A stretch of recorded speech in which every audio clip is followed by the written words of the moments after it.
Imagine lying on a thin mattress at 2 in the morning, staring at a cracked phone screen. You're 19, rent is overdue, and your mother's feet are swollen from working double shifts at a greasy diner. Suddenly, a guy appears on your feed standing in front of a shiny rented luxury car. He looks straight into the camera and tells you that standard jobs are a scam. Traditional education is a trap, and that he used to be broke just like you until he discovered a secret. He wants you to pay a few $100 for a course that promises instant freedom. You feel sick spending money you don't have, but for the first time in years, you feel a spark of hope.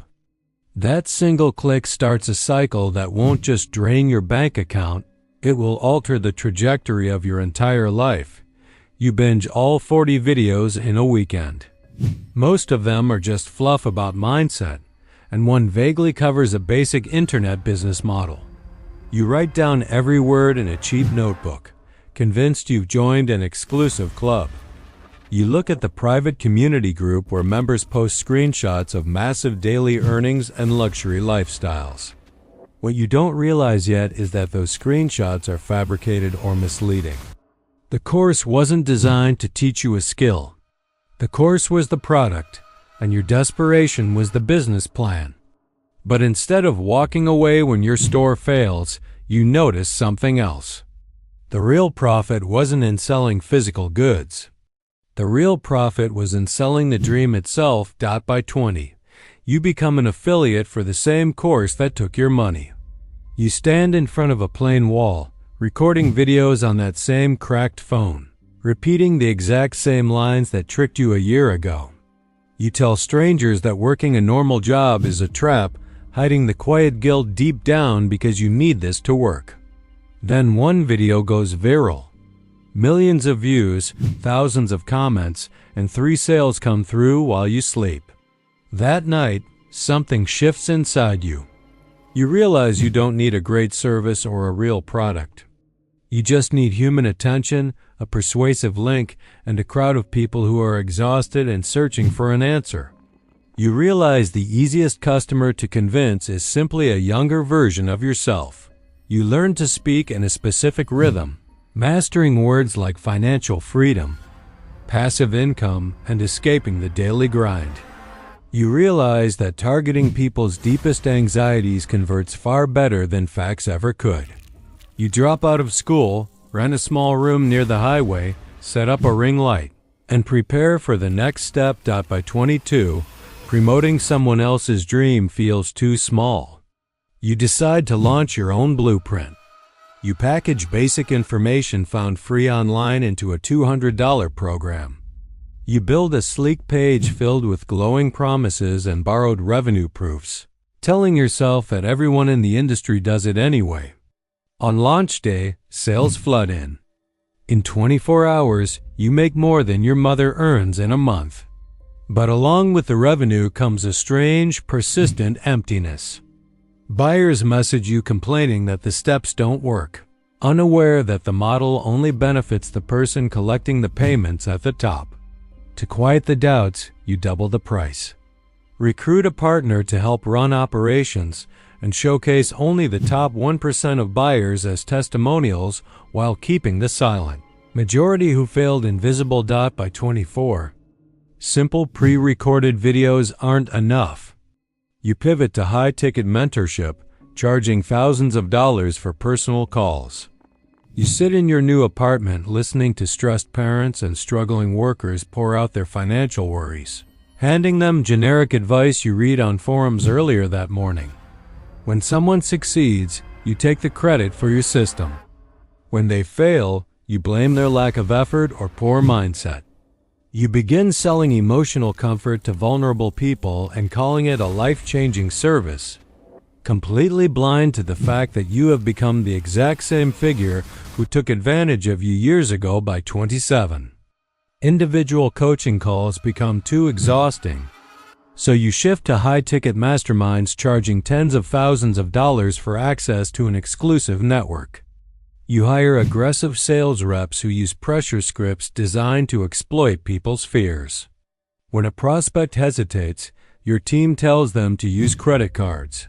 convincing them that their doubt is the only thing standing between them and success.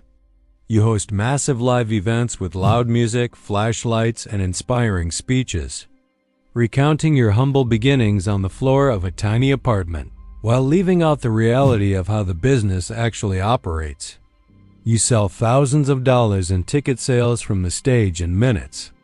But late at night in your luxury hotel room, that familiar emptiness returns, growing larger alongside every deposit dot by 31. You scale into a massive corporate machine. You run a full-scale agency with dozens of employees, running endless paid ads aimed at tired people scrolling on their phones late at night. You promise done-for-you services, charging heavy upfront fees while using ironclad contracts that make refunds nearly impossible.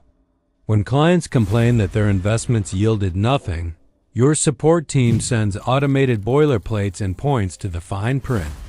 You move into a gated community, buy your mother a house, and tell yourself you did it all for your family. Even as you work 18-hour days and miss your young child's first step stop by 36, you stop marketing programs entirely and transform yourself into a full-time media brand.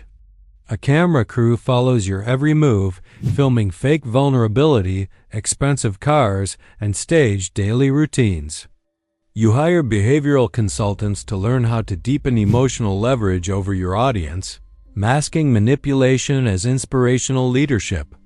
You publish a ghostwritten book, buy thousands of copies yourself to hit bestseller lists, and appear on media shows presenting yourself as a business prodigy. Yet, whenever young followers approach you in public with the same desperate hope you once had, a sharp guilt strikes you because you recognize the exact vulnerability that built your entire life. By 42, you construct an overarching empire, launching automated software platforms, real estate funds, and hosting massive arena events. You surround yourself with legal teams to quiet incoming client disputes and buy media coverage to bury investigative reports. Your marriage fades into a quiet arrangement held together by convenience. And when your teenage child asks if the online criticism about your business practices is true, you lie to protect your image, realizing that single lie costs more peace of mind than any settlement ever could. By 50, you reach the absolute peak of the hierarchy. You no longer sell directly to the general public. You run high-level retreats charging six figures to teach younger creators how to build the exact same persuasive funnels you used. You sit at the top of a giant network built entirely on selling hope, earning more money than you can ever spend, yet feeling completely hollow. Your marriage is over. Your adult child refuses to accept your wealth. And you realize that every relationship around you exists only because someone is on your payroll. By 58, your name becomes an industry case study.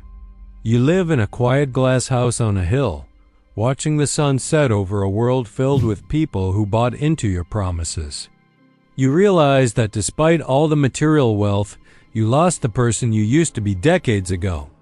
And somewhere out there right now, a 19-year-old kid is sitting on a mattress in a dark room, scrolling through a screen, ready to click buy on a dream that will cost them everything. The cycle never stops, and the tragic reality is that fake gurus don't just take your money, they take your future.